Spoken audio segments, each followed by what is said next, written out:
Assalamualaikum warahmatullahi wabarakatuh. Apa kabar sahabat? Semoga senantiasa diberikan oleh Allah Subhanahu wa taala kesehatan dan senantiasa diberikan keberkahan dalam hidupnya.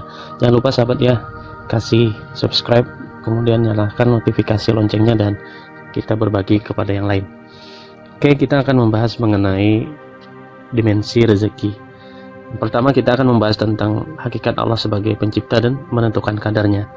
Banyak orang yang mengatakan bahwa hidup ini saling berlawanan. Kita katakan perbedaan malam dan siang, kuat dan lemah itu adalah saling berlawanan. Padahal hakikatnya adalah saling melengkapi.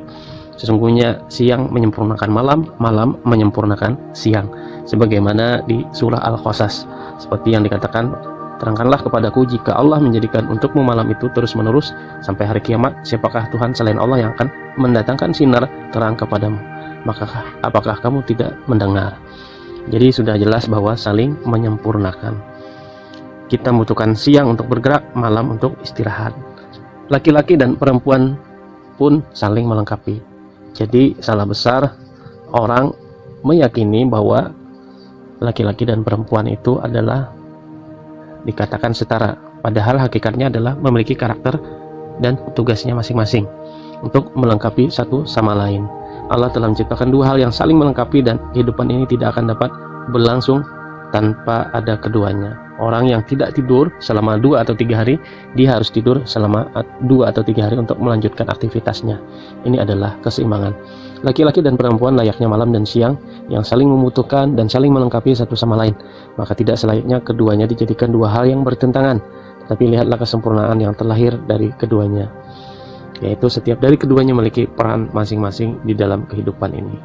Hikmahnya adalah menetapkan sebuah hikmah menciptakan alam ini, bahwa dia menjadikan segala sesuatu tunduk kepada manusia, yaitu benda mati, tumbuhan maupun hewan. Dimaksudkan supaya manusia mengikuti aturan Allah dan beribadah kepada Allah. Namun hal tersebut tidak akan terlaksana hingga manusia benar-benar mengetahui bahwa alam tunduk kepada manusia atas kekuasaan Allah. Ketahuilah, sesungguhnya manusia benar-benar melampaui batas karena dia melihat dirinya serba cukup. Ini disebutkan di surah Al-Alaq. Unta yang begitu besar dapat dikendalikan oleh anak kecil, sedangkan ular dengan ukuran tubuhnya yang kecil ditakuti kebanyakan orang. Sehingga ada kalanya manusia sadar bahwa kemampuan dan kekuatannya berasal dari Allah dan bukanlah dari dirinya.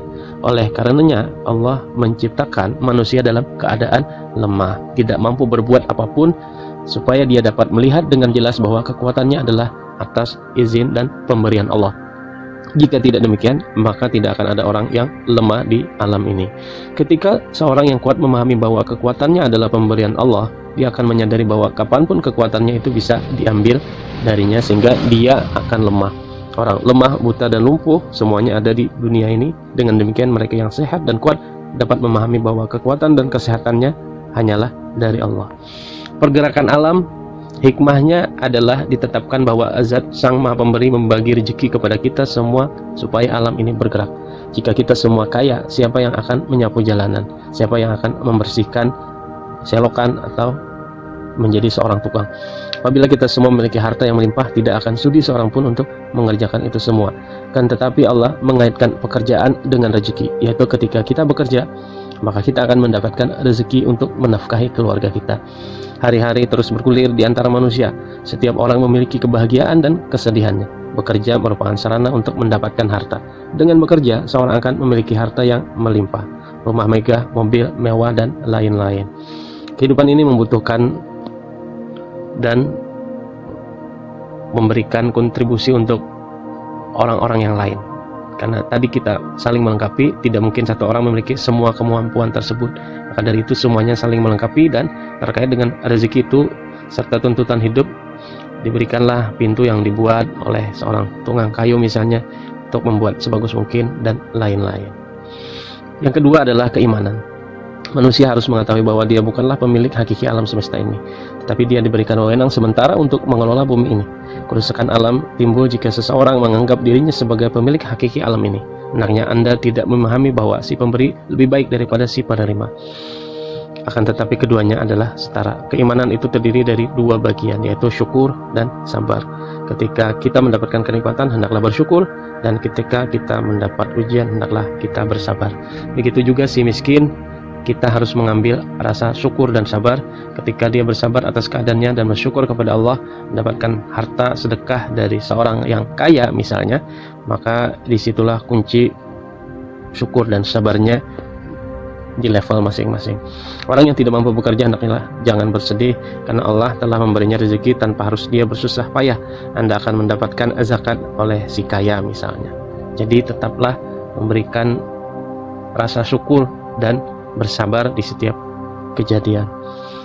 Ketika kita hendak memberikan beberapa rupiah kepada orang yang kita sayangi, sedangkan saat ini kita tidak memiliki uang, mungkin kita akan meminjam kepada seseorang, sehingga ada seseorang yang memberikan uang tersebut kepada kita.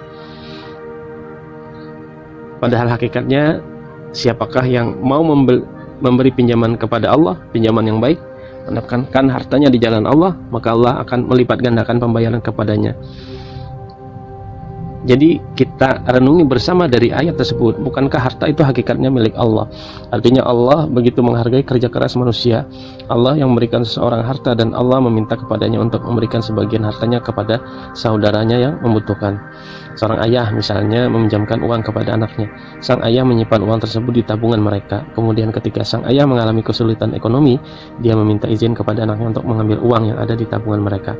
Sebenarnya uang yang ada di dalam tabungan itu adalah uang sang ayah, tetapi sang ayah menghargai mereka karena dia telah memberikan uang tersebut dan menganggap uang itu adalah uang mereka. Apakah orang miskin benar-benar meminjam? Hakikatnya Allah menghargai pekerjaan manusia, dan Allah menganggap bahwa harta yang diberikan Allah kepada mereka adalah harta mereka. Allah meminta sebagian harta tersebut untuk dipinjamkan kepadanya. Pada perkara ini masing-masing dari orang kaya dan orang miskin mendapatkan kebaikan. Orang kaya mendapatkan kebaikan karena dia memberikan pinjaman kepada Allah. Orang miskin mendapat kebaikan karena Allah meminjam karenanya. Allah menjadikan zakat sebagai salah satu rukun Islam. Rukun ini Allah jadikan salah satunya untuk si miskin.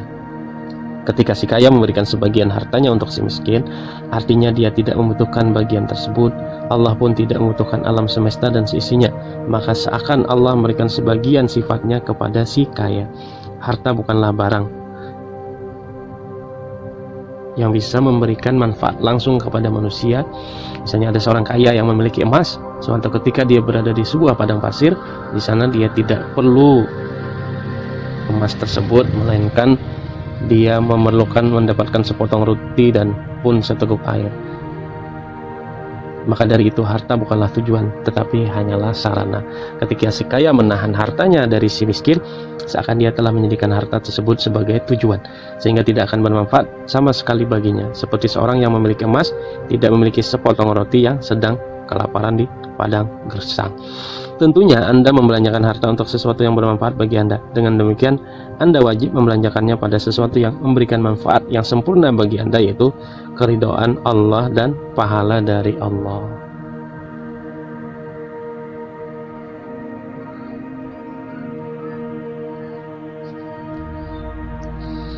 Allah menghargai aktivitas manusia dalam bekerja, sehingga setiap manusia akan bekerja dengan sepenuh daya kemampuan dan bukan berdasarkan kebutuhannya. Jika seseorang bekerja berdasarkan kebutuhannya, tidak akan ada harta yang berlebih untuk dibayarkan zakatnya. Oleh karena itu, Allah menyebut bahwa harta dari hasil kerja keras seseorang di dunia ini adalah harta orang itu, sehingga setiap orang akan bekerja semaksimal mungkin. Ketika mendapati kelebihan harta dari kebutuhan Anda, tentu Anda tidak rela melepaskan harta berlebih itu.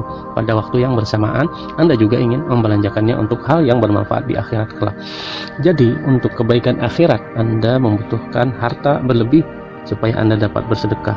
Orang miskin adalah orang yang membutuhkan harta berlebih tersebut untuk menyambung hidupnya. Maka Anda dan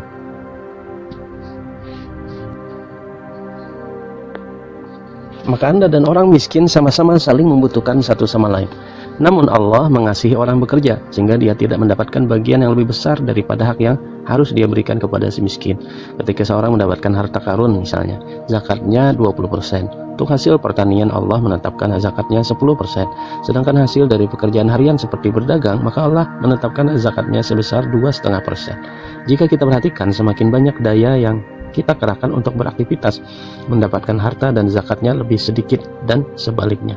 Dengan demikian Allah hendak memberikan motivasi kepada orang yang bekerja untuk semangat bekerja, karena masyarakatlah yang merasakan dampak dari aktivitas tersebut, meskipun orang yang bersangkutan tidak bermaksud demikian. Manfaat umum: ketika ada seorang membangun rumah, banyak pihak yang turut mendapatkan manfaat dari kegiatan tersebut, meskipun hal itu tidak terpikir oleh orang yang membangun itu.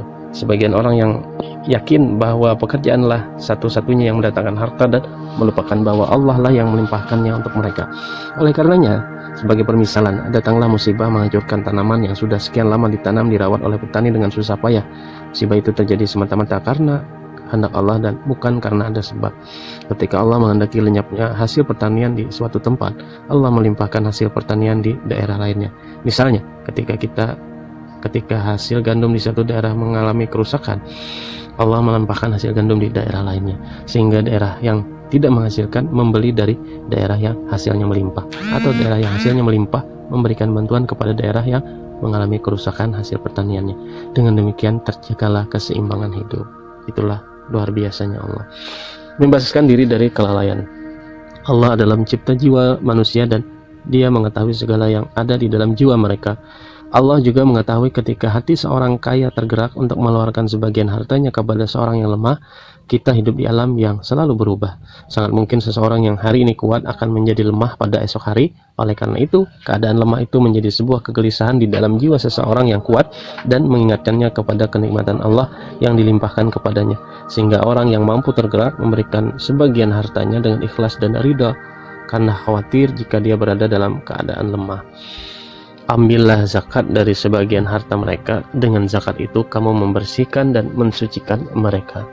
Ayat At-Taubah 103. Kita mendapati bahwa sedekah atau zakat dapat membersihkan dan melepaskan manusia dari kelalaian yang menimpa.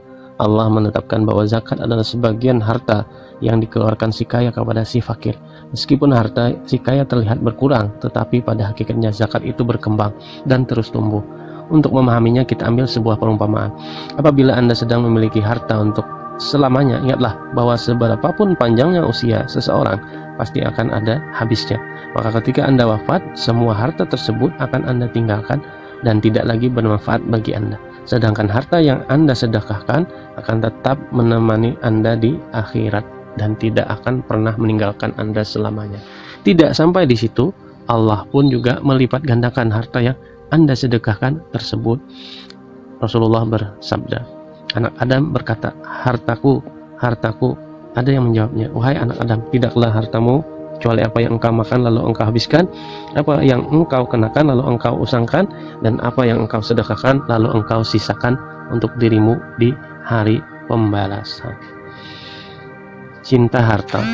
Orang yang benar-benar mencintai hartanya semestinya menjadikan hartanya kekal bersamanya, melewati batas dunia ini sampai ke akhirat, kampung abadi. Oleh karenanya, siapa saja yang cinta harta, jika ingin hartanya kekal bersamanya, hendaknya menyedekahkan di jalan Allah. Pada suatu ketika Rasulullah mendapatkan hadiah berupa domba. Beliau berkata kepada Ummul Mukminin Aisyah, sedekahkanlah dagingnya. Aisyah mengetahui bahwa Rasulullah menyukai daging bagian bahu, maka ia menyedekahkan semua daging domba dan menyisakannya sepotong daging bagian bahu untuk Rasulullah. Ketika kembali, Rasulullah bertanya kepadanya, apa yang engkau lakukan dengan daging domba itu? Aisyah menjawab, saya menyedekahkan semuanya dan saya sisakan dengan bahunya. Rasulullah berkata, hendaknya engkau katakan, saya sisakan semuanya untuk di akhirat, kecuali dengan bahunya. Karena yang disedekahkan oleh Aisyah adalah yang sebenarnya kekal di akhirat. Sedangkan yang disisakan adalah yang akan dihabiskan. Logika yang diberikan Rasulullah kepada Aisyah, bahwa hakikatnya yang disedekahkan adalah yang kekal, yang dimakan adalah yang hilang. Rasulullah hendak menyebut sesuatu sebagaimana hakikatnya, maka orang yang ingin diiringi oleh hartanya hendaknya menyedekahkannya kepada orang fakir dan yang membutuhkan. Seseorang bertanya kepada Imam Ali radhiyallahu anh, saya ingin mengetahui apakah saya termasuk ahli dunia atau termasuk ahli akhirat. Maka dia pun berkata, jawabannya ada pada dirimu sendiri, bukan padaku. Perhatikan, ketika ada orang yang mengunjungimu untuk memberikan sesuatu dan ada orang yang mengunjungimu untuk meminta sesuatu, manakah dari keduanya yang lebih engkau cintai? Jika engkau lebih mencintai orang yang meminta sesuatu kepadamu, engkau termasuk ahli akhirat. Jika engkau lebih mencintai orang yang memberi sesuatu kepadamu, engkau termasuk ahli dunia. Karena orang yang meminta kepadamu akan membawa kebaikanmu ke akhirat, dan itu akan menjadi sarana untuk menambah kebaikan akhirat. Sedangkan orang yang memberi kepadamu akan menambah hartamu di dunia dan tidak akan memberikan sesuatu pun untuk akhiratmu. Duniamu adalah sebatas usiamu. Kita katakan kepada mereka yang mencintai harta, cintailah harta yang akan selamanya mengiringi kalian. Jangan jadikan dunia sebagai ukuran, karena duniamu sebatas usiamu, sedangkan akhirat adalah tempat keabadianmu. Allah berfirman, Wallahu alimun hakim, dan Allah maha mengetahui lagi maha bijaksana. Yaitu Allah meletakkan segala sesuatu pada tempatnya berdasar pengetahuan dan kebijaksanaannya sebagai pembuktian atas firman-Nya. Ala ya'lamu man khalaqa wa huwal latiful khabir. Surah Al-Mulk. Maka Allah yang menciptakan itu tidak mengetahui yang kamu lahirkan dan rahasiakan, dan Dia maha halus dan lagi maha mengetahui. Semua manusia adalah hamba Allah. Di hadapannya tidak ada perbedaan antara kaya dan miskin. Adapun perbedaan yang berlaku di dunia itu bersifat alami. Karena jika semuanya sama dan setara, maka kehidupan tidak akan seimbang.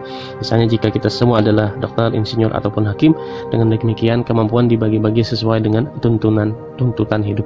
Sehingga masing-masing kita ahli pada satu bidang dan tidak mengetahui bidang yang lain. Maka saya akan membutuhkannya untuk membutuhkan segala yang saya tidak memiliki keahlian tersebut. Allah telah menentukan dengan segenap hikmahnya untuk membagi-bagi karunia sesuai dengan kebutuhan manusia dalam menjalankan tugas untuk mengelola bumi ini. Maka Allah memberi seseorang dengan karunia ini dan seseorang yang lain dengan karunia ini. Kita katakan kepada orang tersebut, kita katakan karunia yang ada pada satu orang tidak berbeda kadarnya dengan yang ada pada orang lain. Akan tetapi manusia hanya melihat harta, padahal ada sesuatu yang lebih penting dari harta. Di antaranya adalah kesehatan, etika, dan kebahagiaan, keberkahan, rezeki. Jika setiap detil kita beri nilai, akan mendapatkan total akhir setiap manusia sama. Tidak ada yang lebih kecuali ketakwaan. Inna akramakum indallahi atqakum. Kebutuhan hidup adalah sesuatu yang dapat menopang keberlangsungan hidup. Ada beberapa kelompok yang menakut-nakuti kita bahwa pada tahun berikutnya 2000, 3000 sekian akan terjadi krisis sumber daya alam, bahkan alam ini akan musnah. Kita katakan kepada mereka, pemikiran seperti ini sangat jauh dari keimanan. Hanya dengan keimanan seseorang akan merasa tenang menatap masa depannya. Kenapa? Ketika Anda menghadapi permasalahan dengan keimanan, Anda akan memahami bahwa zat yang menciptakan pasti akan menjamin rezeki ciptaannya yang menopang keberlangsungan hidup mereka. Maka ada perbedaan antara rezeki yang bersifat primer dan rezeki bersifat tersier, sedang kebanyakan orang ingin memilikinya lebih. Allah itu adalah Sang Maha Pemberi, memberikan Anda segala kebutuhan yang bersifat utama. Jika Anda ingin meningkatkannya, gunakanlah akal, karena Allah telah memberikan akal dan pemikiran dan bahan mentahnya di dunia ini. Allah menjelaskan kepada Nabi Adam supaya bisa bertahan hidup di dalam surga selama masa ujian. Sungguhnya kamu tidak akan kelaparan di dalamnya dan tidak akan telanjang, dan sungguhnya kamu tidak akan merasa dahaga dan tidak pula akan ditimpa panas matahari di dalamnya. Surah Al-Taha. Maksudnya, wahai Adam, sesungguhnya kamu adalah makhluk yang makan, minum, berpakaian, dan menempati tempat tinggal. Jadi kebutuhan utama manusia berdasarkan ayat tersebut adalah tidak akan ada kelaparan, tidak akan ada telanjang, yaitu makanan, ada pakaian, tidak akan merasa dahaga, yaitu air, tidak akan ditempa panas matahari, yaitu tempat tinggal. Jika kita hendak meningkatkan kualitas makanan, minuman, dan tempat tinggal atau tempat tinggal, kenakanlah akal Anda dan mengolah bahan-bahan tersebut. Berhentinya aktivitas disebabkan oleh malas mencari kenikmatan Allah di alam. Orang yang malas mencari rahasia di balik bahan-bahan yang tersedia di alam ini tidak memperhatikan sabda Rasulullah, carilah rezeki walaupun di tempat tersembunyi di bumi ini. Artinya Rasulullah pun memerintahkan kepada manusia untuk bekerja keras mencari rezeki sampai di pelosok bumi manapun. Maka berjalanlah di segala penjurunya dan makanlah sebagian dari rezekinya. Ketika sebuah umat mendapatkan musibah dengan golongan pemalas, dapat dipastikan generasi penerus mereka akan kelaparan karena tidak melaksanakan tugas dalam aktivitas kehidupan. Jika mereka berusaha menjalankan tugas, tentu mereka akan mencapai kemajuan. Ketika Anda melihat permasalahan ledakan penduduk atau peningkatan kualitas hidup sebagaimana yang sering diisukan, Anda akan menemukan bahwa penyebabnya adalah generasi sebelumnya tidak berusaha secara maksimal. Berpikir dan berkreasi dengan bahan-bahan yang tersedia di alam ini dapat membantu proses usaha.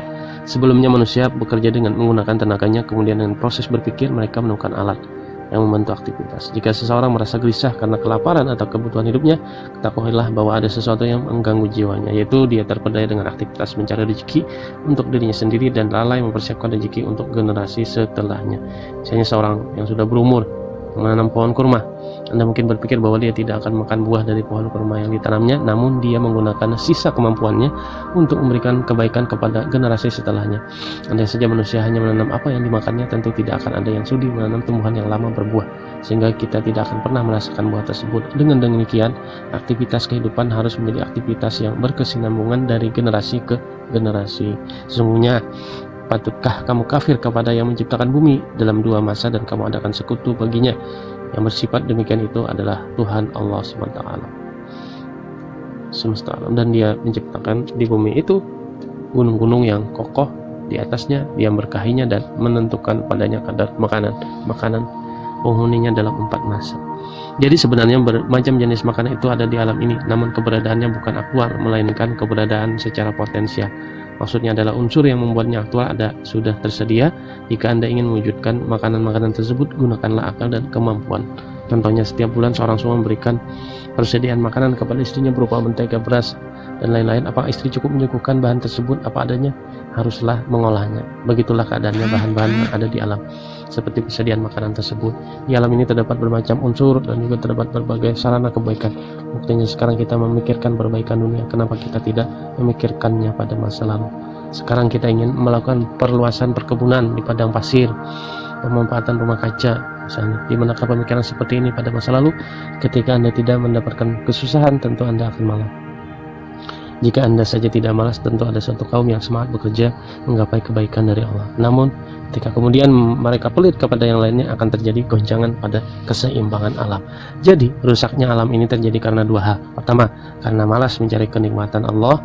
Yang kedua, karena orang yang sudah mendapatkan kenikmatan dengan usahanya mencoba menutupi hasil-hasil temuannya tersebut. Berikutnya adalah kenikmatan Allah. Dan jika kalian menghitung nikmat Allah, tidaklah dapat kalian menghitungnya. Pada ayat di atas Allah menggunakan kata in yang berfungsi mengungkapkan keraguan. Bukti atas kebenaran permasalahan ini adalah kita banyak mendapati perangkat-perangkat yang digunakan untuk melakukan perhitungan statistik di dunia ini. Namun para ahli statistik dan lembaga-lembaga statistik belum pernah memikirkan untuk melakukan perhitungan nikmat tersebut. Perhitungan yang tidak pernah dilakukan ini menandakan kebenaran Allah dan kelemahan manusia. Dan paling penting adalah sesungguhnya kenikmatan Allah tidaklah terhingga. Merupakan keniscayaan bahwa Anda hanya bisa menghitung dari sesuatu yang memiliki batas dari sesuai kadar kemampuan kita. Anda tidak akan mampu menghitung kenikmatan Allah di alam ini. Hal ini menunjukkan bahwa fitrah dan akal Anda menerima secara sukarela terhadap ketidakmungkinan untuk menghitung nikmat Allah. Dan jika kalian menghitung nikmat Allah, tidaklah dapat kalian menghitungnya. Sesungguhnya manusia itu sangat zalim dan sangat mengingkari nikmat Allah. Pada ayat ini kita mendapati kata zalim, yang berarti mengalihkan sebuah hak bukan kepada pemiliknya dan mengambil sebuah hak dari pemiliknya.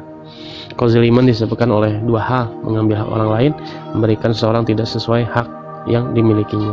Ada juga kata kafar atau ingkar. Ketika kita mendengar kata ini, akan makna yang terlintas di dalam benak kita hanyalah kekafiran kepada Allah. Namun ketika kita cari lagi di dalam ayat Al-Quran, kita mendapatkan ayat lain yang menjelaskan kata ini, yaitu firman Allah, tidaklah kamu perhatikan orang-orang yang telah menukar nikmat Allah dengan kekafiran dan menjatuhkannya ke lembah kebinasaan. Dalam ayat ini, orang yang menjatuhkan kaumnya ke lembah kebinasaan adalah orang-orang yang telah menukar nikmat Allah dengan keingkaran atas nikmat Allah tersebut.